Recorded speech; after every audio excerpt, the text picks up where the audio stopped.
This is your entertainment now. This is about the USA Network TV show Colony, Season 2, Episode 5, Company Man. A company man is a person who puts the company above his own beliefs or his loyalty to his coworkers. One of the recap clips at the start shows the old guy with a German accent listening to audio from NASA in 1969. Former NASA rocket scientist Wernher von Braun was a director at NASA in 1969. Coincidence? Could that have been von Braun himself? Von Braun retired from NASA in 1972.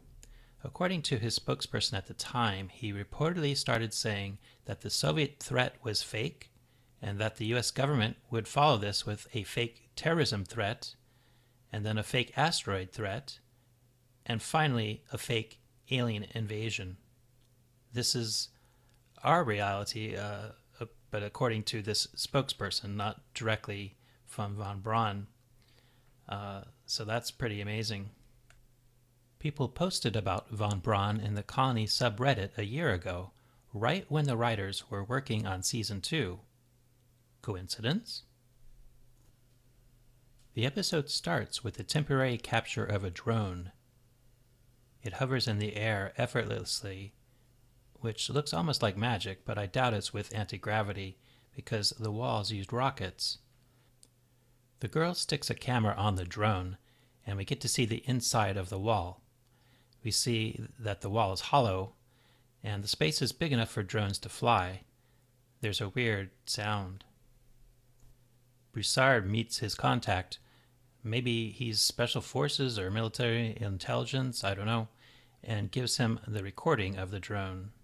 We see Snyder and Jenkins spooked about something, looking and listening.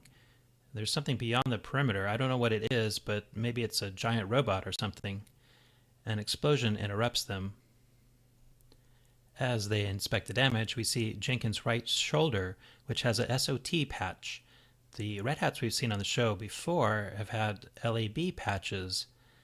LAB obviously stands for Los Angeles Block, where they're based. So what is SOT?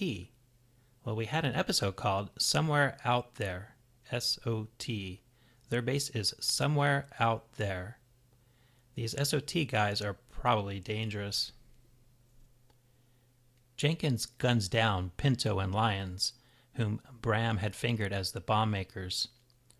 Jenkins tells everyone that they answer to him. I told you he was dangerous even to Snyder. The kids are down to eating just oranges while wishing for oatmeal. This suggests that mass starvation is just around the corner. I think that's where the greatest day comes in.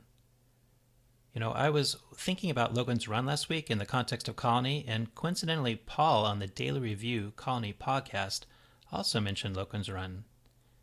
Check out their podcast, it's really good. I'll put a link below. So this Logan's Run was a 1970s movie and TV show where people in a futuristic society were killed at age 30, but they were killed in this religious ceremony where they had, or at least thought they had, some chance of an afterlife. And that gave me a flash of inspiration. What if that's what the greatest day is all about? So they won't be killing Gracie on the greatest day. You know, they've put too much effort into brainwashing her. Instead, they'll be killing the older people so that the young may live. Katie snaps and throws the tutor out of the house. I'm guessing Child Protective Services will take Gracie into custody next. Meanwhile, Charlie munches on the chips that he stole and then his mother threw away, and obviously then Charlie retrieved. You know, Charlie is a master manipulator, and he's really playing his mother here. Will meets his new partner, Detective Burke, and he's a real company man, an Agent Smith type. He wants Broussard to get blamed for the terrorism incident in a previous episode, even if Broussard is innocent. This increases the chance that this was organized by the government, in other words, that it was a false flag. That could still be true even if some of the people involved consider themselves resistors. Let's play Spot the Suicide Bomber. Could it be the young guy with the backpack who looks nervous? Will uses the chaos to slip into the surveillance annex, which has been evacuated.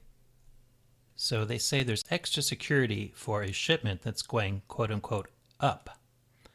I would assume that means it's going to the factory.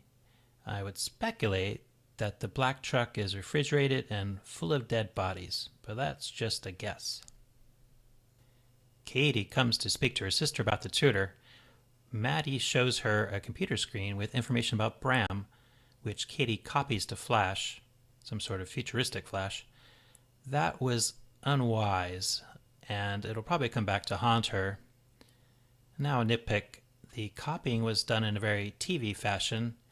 You know, you'd have to right-click and save to or something like that in reality.